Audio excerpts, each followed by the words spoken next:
তামিম ইকবাল খান বাংলাদেশের অত্যন্ত একটি বড় নাম। তিনি শারীরিকভাবে খুবই অসুস্থ। এটি বলতে আমার খুব কষ্ট হচ্ছে। তিনি কিছুক্ষণ আগে সাভারের ডিপিএল খেলার সময় ঢাকা প্রিমিয়ার লিগ যাকে বলা হয়, তিনি গুরুতর হার্ট অ্যাটাক করেছেন। তিনি বর্তমানে সাভারের একটি হাসপাতালে চিকিৎসাধীন আছেন। আমরা যে টিভি মিডিয়ার খবর থেকে যতটুকু জানতে পেরেছি, বর্তমানে তাকে রিং পড়ানোর চেষ্টা করা হচ্ছে। তো একটা জিনিস তো বুঝতেই পারতেছেন যে তাকে হেলিকপ্টারে করে ঢাকায় আনা পসিবল হয় নাই, তার মানে তার সিচুয়েশনটা কতখানি ক্রিটিক্যাল। তিনি মৃত্যুর সঙ্গে পাঞ্জা লড়তেছেন, তিনি লাইফ সাপোর্টে আছেন। আমরা সবার কাছে দোয়া চাই যেন তিনি সুস্থ হয়ে আমাদের মাঝখানে ফিরে আসেন। এই ধরনের কথা যেন আপনাদেরকে আমাদের জানাইতে না হয়। হ্যাঁ, তিনি যেন ভালো হয় সেই খবর তো আমাদেরকে জানাতে আমি চাই। মানে তার স্বাস্থ্যের যদি অবনতি হয় এমন ধরনের কোনো খবর যেন আমাদের মুখ থেকে না বেরোয় বা সেটা যেন আপনাদেরকে জানাতে না হয়, সেই দোয়া এবং কামনা আমি চাই। তো আমি আর কি বলবো, বিশেষ করে বাংলাদেশে তার অবদানটা কতটুকু সেটা আপনারা খুব ভালো করেই জানেন। জিরো হেটার্সের ক্রিকেটারদের মাঝখানে যদি ৩ জন ক্রিকেটার রাখা হয় তাহলে কিন্তু তার নামটা চলে আসবে। এখন কথা এটা না, কথা হচ্ছে রোজার মাস, রমাদান মাস, সবাই জানি পবিত্র মাস। এই মাসে বাংলাদেশে অত্যন্ত জনপ্রিয় একটি league Dhaka premier league DPL সাভারে অনুষ্ঠিত হচ্ছে বিকেএসপির মাঠে। আপনারা সবাই জানেন ওই একই মাঠে কিন্তু খেলারত অবস্থায় তিনি শারীরিকভাবে অসুস্থ হয়ে পড়েন এবং বিকটভাবে তিনি হার্ট অ্যাটাক করেন। তার এই হার্ট অ্যাটাকের কারণেই কিন্তু তিনি এখন মৃত্যুর সঙ্গে পাঞ্জা লড়তেছেন। কথা এটা না, কথা হচ্ছে এই রোজার মাসে কেন বাংলাদেশের এত বড় টুর্নামেন্ট আয়োজন করতে হবে? আপনারা যদি বিপিএল এর কথা বলেন বড় টুর্নামেন্ট না, যদি জাতীয় দলের খেলা বলেন না, বাংলাদেশে কত কত ক্রিকেটার আছে সেগুলো কি আপনারা জানেন? প্রায় 10,000 থেকে 12,000 ক্রিকেটার খেলার সাথে সম্পৃক্ত। এর মাঝখানে টপ রেটেড যারা আছেন তারা বিপিএল খেলে থাকেন, মানে বাংলাদেশ প্রিমিয়ার লিগ খেলে থাকেন। প্রিমিয়ার লিগ যদি না খেলা হয় তাহলে এই সংখ্যক প্লেয়ারদের মানে 10-12 হাজার তো খেলা তো খেলে না। তো একটু উদাহরণ দিয়ে বুঝাইলাম। তো মেজরিটি ক্রিকেটাররা মনে করেন যে তাদের সংসার চালায় হচ্ছে এই ডিপিএল খেলে। এখন একটা জিনিস আমার বোধগম্য না যে বাংলাদেশের মতো জায়গায় রমজান মাসে, যেখানে মুসলিম একটা কান্ট্রি, আমরা রমাদান মাসটাকে এতভাবে আমরা উদযাপন করি, দেখেন এই মাসটাতে কেন বাংলাদেশে ডিপিএল খেলা অনুষ্ঠিত হইতেই হবে? অন্য কোনো শিডিউল কেন রাখা যাচ্ছে না? এই কথাটা আমি কেন বলতেছি, এই খেলাটি ছাড়া যদি বাংলাদেশে যদি আপনার বলেন যে অন্য কোনো বড় কোনো খেলা আছে, তাহলে আমি বলবো যে না, বিপিএল বড় খেলা না। এমনকি বাংলাদেশের জাতীয় দলের খেলা তো সীমাবদ্ধ 11 জন 12 জন খেলোয়াড় খেলে থাকে, কিন্তু বাংলাদেশের ক্রিকেটার তো আর 11 জন 12 জন না। সারা বাংলাদেশের ক্রিকেটারদের যদি তালিকা করেন, সর্বমোট যে বড় বড় খেলোয়াড়রা আছেন সবাই কিন্তু ডিপিএল এর অংশীদার, মানে অংশীদার মানে ডিপিএল খেলে থাকেন। তাদের সংসার যদি চালাতে হয় তাহলে ডিপিএল খেলতে হবে মাস্ট। বুঝতেই পারতেছেন তো, তাদের কিন্তু পায়ে শিকল পরানো। তাদেরকে যে আছে না যে বলবে যে না আমি রোজা রমজানের মাসে খেলবো না, উপায় নেই ভাই, তাদের তো সংসার চালাতে হবে, বউ পোলাপান পালতে হবে, মা বাবা আছে, তো নিজের জন্য খেলতে হবে। তো না খেলার কোনো উপায় নেই। এখন আমার কথা হচ্ছে রোজার মাসেই কেন ডিপিএল ফেলাইতে হবে? আমি বলতেছি না যে রোজার কারণে তামিম ইকবাল অসুস্থ হয়ে গেছে, কিন্তু রোজাও তো একটা ইফেক্ট ফালায়। দেখেন এন্ড অফ দ্য রমাদান মাসে শরীর তো এমনিতেই দুর্বল, তারপর আজকে যে একটা রোদ উঠছে, চৈত্র মাস, বুঝতেই পারতেছেন কাঠফাটা রোদ। এই রোদের মাঝখানে যখন একটা প্লেয়ার মাঠে থাকে তার শারীরিক কন্ডিশন কেমন হতে পারে? এমনিতেই তো মানুষ, সুস্থ মানুষ অসুস্থ হয়ে যায়।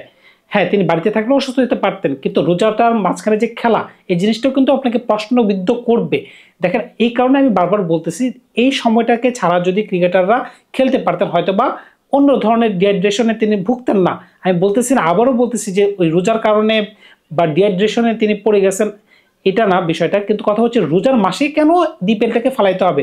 অন্য সময় কেন আমরা পারতেছি না এই জিনিসটাকে করতে? আমি কথা বলতেও মানে আমি তুতলাই যেতেছি, কারণ এমন একটা খবর আমাদের কানে আসতেছে যে উনি শারীরিকভাবে এতটাই অসুস্থ, লাইফ সাপোর্ট মানে বুঝেন, তো উনি এখন বলতে পারতেছে না ওনার অবস্থানটা কিরকম। উনি কি আমাদের মাঝখানে ফেরত আসবেন নাকি ফেরত আসবেন না উনি তো জানেই না, আমরাও জানি না। বুঝতেই পারতেছেন, মানে তিনি পূর্ণ অচেতন অবস্থায় আছেন। তার কোনো সারা শব্দ নাই, দিন দুনিয়ার তিনি কিছুই জানেন না। আমরা যে ওনাকে নিয়ে খবর বলতেছি, মিডিয়া যে পড়া সয়লাভ, তিনি কিছুই জানেন না। বিষয়টা এরকম একটা অবস্থা। তো এরকম অবস্থায় বাংলাদেশ ক্রিকেট বোর্ড কি আরো প্লেয়ারদেরকে কি এরকম অবস্থায় নিতে চায় কিনা, সেটা হচ্ছে আমার প্রশ্ন।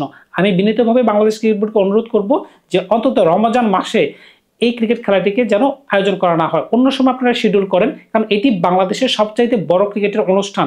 এই খেলাটিতে যদি অংশগ্রহণ না করে ক্রিকেটাররা, তাহলে তাদের সংসার চলবে না। সুতরাং বুঝতেই পারতেছেন এটা কিন্তু আমাদের দেশের প্রথম এবং সর্বোচ্চ প্রাধান্যের একটি লিগ। এই খেলাটিকে কিন্তু আমাদেরকে সেভাবে আয়োজন করা উচিত, হেলাফেলা করার কোনো সুযোগ নাই। এখন আমি সবার কাছে, বাংলাদেশের মানুষ এবং বিশ্বের সকল মানুষের কাছে আমি একটা জিনিসই বলবো, তামিম ইকবালের জন্য একটু দোয়া করবেন, তিনি যেন সুস্থ হয়ে আমাদের মাঝখানে ফেরত চলে আসে। কারণ তিনি হচ্ছেন এমন একজন ক্রিকেটার যার কোনো হেটার্স নাই। বাংলাদেশে যদি আপনি হাতে কোনো 3জন ক্রিকেটার খুঁজে বের করেন যার কোনো হেটার্স নাই, তামিম ইকবাল খানকে আপনি খুঁজে বের করতে পারবেন, তার কোনো হেটার্স নাই। তা এই ব্যক্তিটি যদি এরকম সুস্থ অবস্থায়, কয়েকদিন আগে আমি তার একটা রিপোর্ট দেখতে পেয়েছিলাম, তিনি এই টিভি সাক্ষাৎকারে এসেছিলেন, সম্ভবত রিশাদ আজিম ভাইয়ের সাথে তিনি একটি টিভি সাক্ষাৎকারে এসেছিলেন। তার সাক্ষাৎকারটি দুর্দান্ত ছিল, ক্রিকেট খেলা নিয়ে, ফিউচারে বাংলাদেশ ক্রিকেট নিয়ে তার স্বপ্ন ছিল। তিনি বলতেছিলেন আগামী 10 বছর পরে বাংলাদেশ কীভাবে ইন্ডিয়ার সাথে কম্পিটিশন করতে পারবে, কীভাবে রুট লেভেল থেকে প্লেয়ার তুলে আনতে হবে। এই ডিপ লেভেলের চিন্তাকারক যদি মানে চিন্তা যিনি করে থাকেন ক্রিকেট নিয়ে, ওই ব্যক্তির যদি বাংলাদেশ ক্রিকেট এবং বাংলাদেশকে ছেড়ে চলে যায়, পৃথিবীর মায়া ত্যাগ করে চলে যায়, এটা যে কতটা কষ্টদায়ক হবে সেটা বলার অপেক্ষা রাখে না। তো আমি যতদূর জানতে পেরেছি যে এখন তাকে রিং পরানোর চেষ্টা করানো হচ্ছে, তো ঢাকায় আনা বর্তমানে সম্ভব হচ্ছে না। তার পরিবার, তার ওয়াইফ, তার শুভাকাঙ্ক্ষী যারা আছেন তারা সবাই হসপিটালে অবস্থান করতেছেন, ডাক্তাররা নিবিড় পর্যবেক্ষণও রাখছে। এখন লাইফ সাপোর্টে তিনি আছেন, বলা যাচ্ছে না তার জীবন কতখানি স্থায়িত্ব হতে পারে। তো এটা তো বলা খুবই খারাপ। মানে জিনিসটা হচ্ছে, মানে তিনি লাইফ সাপোর্টে মানুষ কখন থাকে, জিনিসটা যখন খুবই ক্রিটিক্যাল অবস্থায় থাকে তখন। এখন আমাদের একটাই দোয়া করা ছাড়া আমার কিছু করার নেই, আপনাদের কিছু করার নেই। সবাই বেশি বেশি দোয়া করবেন যেন তিনি আমাদের মাঝখানে সুস্থ হয়ে ফেরত আসে। আর বাংলাদেশ ক্রিকেট বোর্ডের কাছে আমি বিনীত অনুরোধ জানাবো যে রোজার মাসে অন্তত ডিপিএলটা আয়োজন করেন না। এটা বাংলাদেশের সবচেয়ে বড় লিগ, এটা যদি না খেলে ক্রিকেটাররা, তাদের সংসার চলবে না। তারা তো মানে কি বলে যে গলায় বন্দুক থেকে যে যে এই কাজটা করতে হবে, বিষয়টা এই ধরনের ঘটনা যে আপনাকে খেলতেই হবে, না খেলে আপনার তো সংসার চলবে না, বিষয়টা এরকম। তো আমি আবারও বলতেছি যে রোজার কারণে বা এই সময়ের কারণে তামিম ইকবাল অসুস্থ হয়ে পড়ছে, বিষয়টা এরকম না। তিনি বাড়িতে থাকলেও হতে পারতেন, এসি করে বসে থাকলেও হতে পারতেন, কিন্তু তারপরেও এটা একটা ফ্যাক্ট। তো এটা কিন্তু আপনি মানে ছেলে খেলার মতো আপনি এটা মানে যে ওরাই ফালাই দেন, বিষয়টা কিন্তু এরকম না। তো আমি আবারও বলি, তিনি যেন সুস্থ হয়ে আমাদের কাছে ফেরত আসেন, তার অসুস্থতার খবর নিয়ে যেন আমাদের কোনো আপডেট না দিতে হয় সেই কামনা করি। তিনি যেন সুস্থ হয়ে যেন আমাদের মাঝখানে ফিরে আসেন, সেই খবরের জন্য আপনাদেরকে দিতে পারি, সেই কামনা নিয়ে আমি ভিডিওটি শেষ করতেছি। সবাই বেশি বেশি দোয়া করবেন তামিম ইকবাল যেন আমাদের মাঝখানে ফিরে আসেন। সবাই ওনাকে দোয়া করবেন এবং তার প্রতি কোনো রাগ অভিমান থাকলে সবাই মন থেকে ক্ষমা করে দিবেন, বিনীত অনুরোধ সবার কাছে।